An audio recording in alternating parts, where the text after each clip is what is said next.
What's up, everybody? We are back. Hey,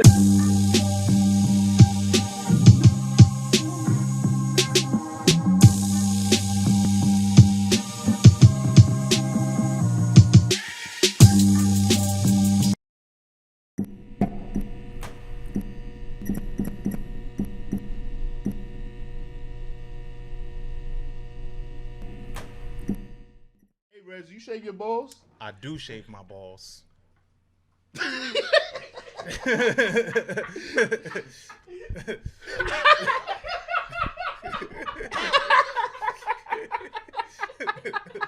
do.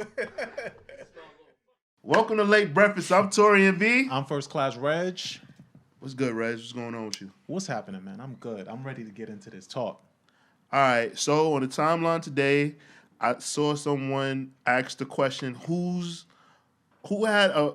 All right, I'm gonna present this in two different ways. Who had a better run, Lil Wayne or Jay-Z, or do you prefer who had a better peak, Lil Wayne or Jay-Z? Because peak and run is different. Mm-hmm. We all know that Wayne's peak is the Carter 3. Right. There are some people that will argue that Jay-Z has multiple peaks. Yes. Right? So with Wayne, we can agree that Wayne had one peak. Well, what would that be for you? Carter 3. Okay, because that's the biggest selling. Right. So for Jay-Z, if you're arguing biggest peak, is Volume 2. Mm-hmm. Right? But then some people would say that, no, he was the biggest during the Blueprint album. Mm-hmm.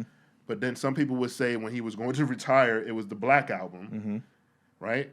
But then some people would say it was, he was at his biggest, maybe it was during Watch the Throne.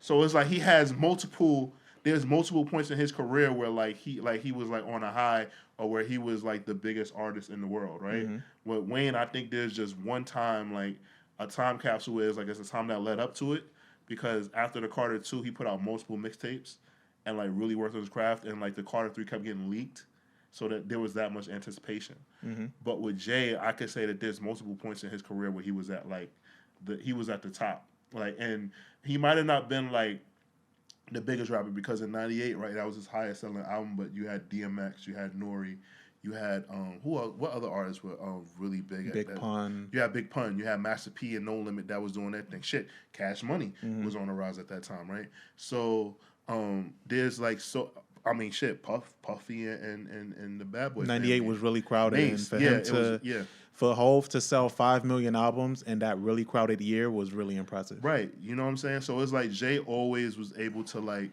get in and like put his stake in the ground and still be a big deal. Or shit, in 2001, Eminem dropped the album that year. 2000. Oh, so he dropped the Marshall Mathers was 2000, Slim Shady was 99. Right. So Marshall Mathers LP was 2000. Yeah.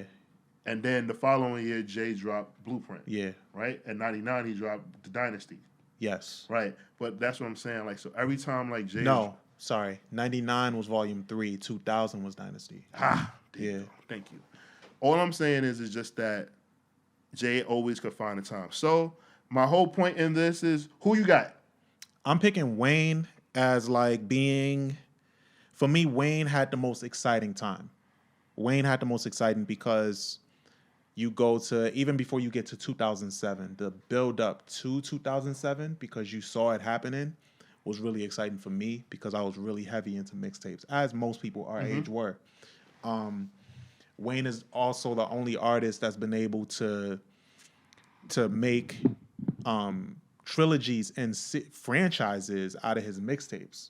So Sorry for the Wait is a series. Dedication is a series. The Drought is a series.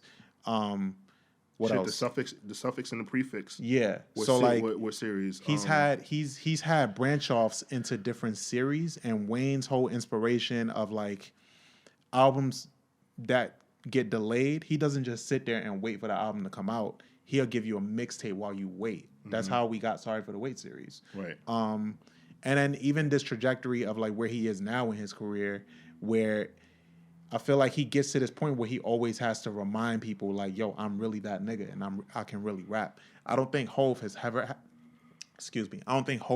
had to remind people that he can rap or how good he is. I disagree.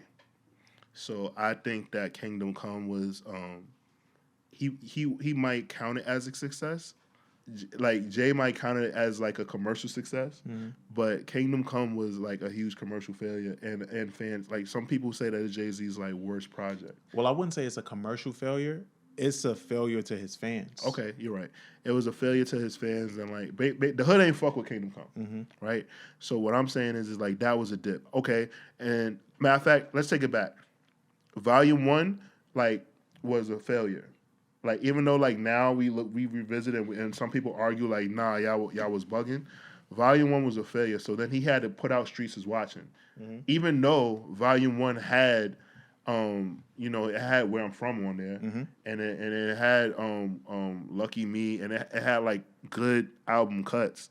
People deemed that album a failure, so he had to like show and prove with that, and then we got Volume 2. Yeah. So that was one time that Jay had to like kind of like remind people of what he was doing, right? Whereas like I think with Wayne had just one time, like where like he just got to the top and like yes he did it, but he didn't even stay there, and then kind of like caused his own demise because he signed a nigga that took his spot. Yeah. So I mean that's cool, But like even, financially. Yeah, but even in that, even with what you said with Hove, there was never a question about whether or not he could rap. It was just like, yo, what are you doing? Like the Sunshine, it was like, what are you doing? I know what girls like. What are you doing? It was never like, yo, this nigga's not, You think that there was a time when people thought that Wayne couldn't rap no more?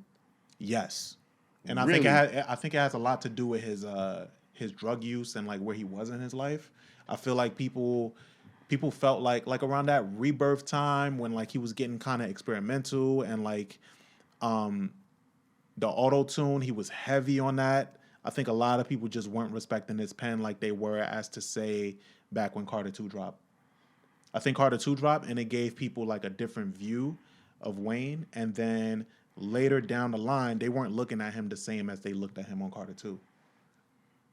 And even like he's had different moments like that in his career. So like 500 Degrees was the first time that, at least when I was growing up, and I think you said the same, where like people looked at Wayne like, oh, okay, he not just some like sidekick of like Cash Money. Okay, he got some shit. And then Carter 1, it was like, well, shit, all right. And then Carter 2, it was like, whoa. And then Carter 3, like he just kept like He kept elevating, proving himself. And then from that point, he kind of just started doing other shit that made people be like, I don't know. Like, I Am Not a Human Being came out. I Am Not a Human Being 2.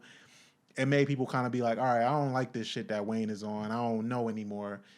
Honestly, it wasn't until like this year or the past 2 years with his feature run again that people been like, yo, yeah, Wayne back on his shit. Wayne back on his shit. Right. Well, I mean, we also got to remember he had the jail stint, and then he had the falling out with Cash Money Records and Baby and Universal, right? So like he was kind of silenced for a period of time. So going to jail definitely like put a damper on his career. The legal troubles with Cash Money and Baby and Universal also put a damper on his career, and then the rise of Drake. So this is why, like I say, like Jay's run is more impressive because Jay had his artist was Kanye West, and Jay never had to step aside. Well, I would say there was a time that Hove was on the brink of being washed up. Really? When was that? Blueprint 3 era.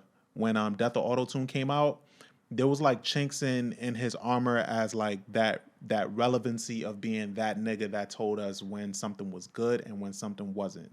So like Blueprint 3 came out and he was trying to tell us Timbs weren't good, weren't dope anymore. Yeah, I'll be honest with you.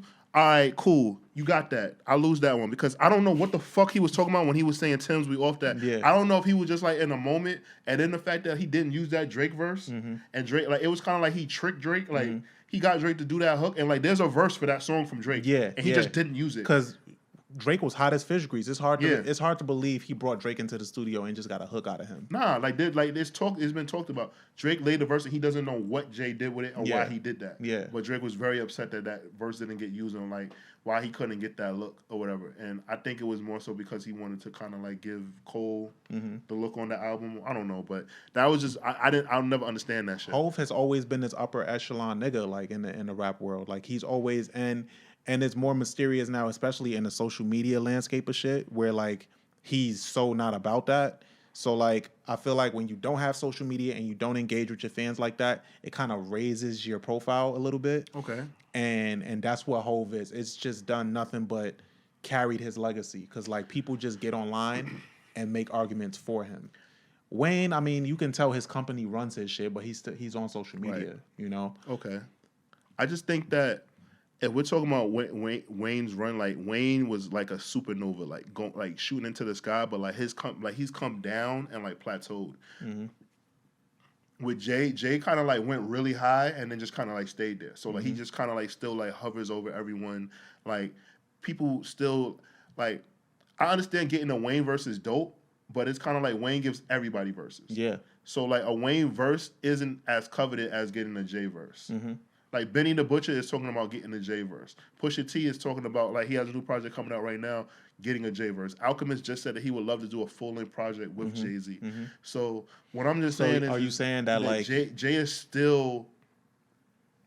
I don't think it's going to come to a point where it's like Jay-Z's career to me is very reminiscent of like Frank Sinatra's, where it's like he's always just going to be held in like a certain regard and like musically and like it's always going to be anticipated. With Wayne is always like, well, that surprised the hell out of me. yeah. Good for him. Yeah. Like I think like that's what happens. So you're saying that like they don't preserve their legacies the same. Yeah, their legacies are preserved the same. That's the thing that I like about Wayne, that's exciting about Wayne though, is that he sees rap as an exciting sport for him. You can tell when he raps. It's fucking exciting. And then that kind of gets on to me when I listen because I can tell. Like Hove is very much in the vein of like, and I love Hove. Mm-hmm. Hove is very much in the vein of like, yo, I do this shit because I'm nice, you know? And I like that. Because like, you get that energy from Cam. Cam is very much like, yo, I'm here because, I mean, niggas just like what I do. And I got something to do after this anyway, but I'm going to give you out. Like, he's very much like, that's the swag. That's a whole nother thing because that freestyle did not impress me yet. Well, we could talk about that later. But like, it's very much, that's his swag. And his swag carries that too. And Wayne is not about none of that shit. He's very much like, yo, I'm a rap. This shit is gonna be dope. This is what I'm here to do. Like he's and it's fun for him. Like most of his classics don't have hooks. It's just him just rapping. It's him getting his shit off. He just wanna rap. And I like that about him. And it's exciting because you can still tell that there's love in it. I don't know what drives Hove to rap anymore. I just think like sometimes I think it's the artist. Like if he fucks with like what the artist is about, then he'll do it. I'm really hoping that he does do an Alchemist project. Oh, that'd be amazing. What?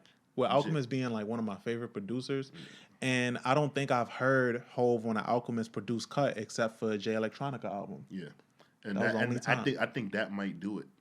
Yeah, that might really do it, and I think Jay Electronica really got to push that. I think Jay Electronica could push that. With them being close friends, I could see Jay Electronica calling Hove like, "Yo, you should work with him." Yeah, absolutely. But ladies and gentlemen, we just kind of just wanted to have this conversation for fun. I mean, Wayne and Hove are like they're both legends. You know, both Mr. Carters are like where was always. Sorry, I just thought about this. Okay. Because we know Wayne's 2007 and what that was like. What was Hove's 2007 like?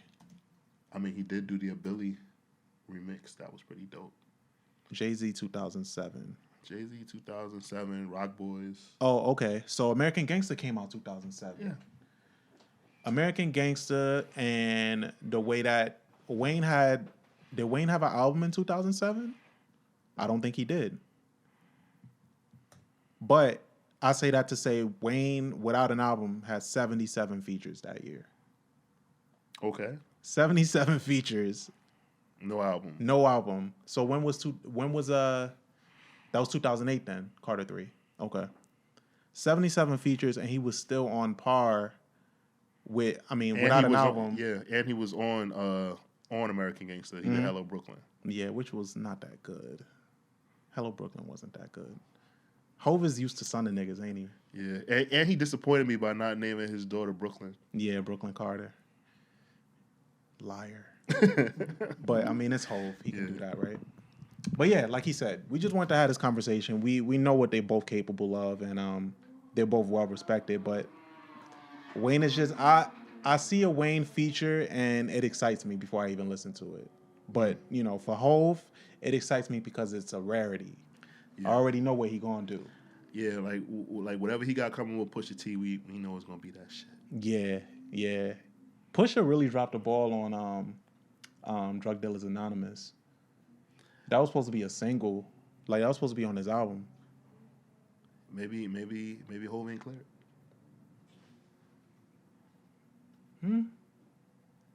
Maybe. Maybe Hov wasn't available or whatever like that. Who knows? But ladies and gentlemen, thank you guys for watching. I just like arguing with Regg, so it's all good. I'm Taurian B. I'm First Class Regg. And we'll catch you guys next time. Thank you for watching.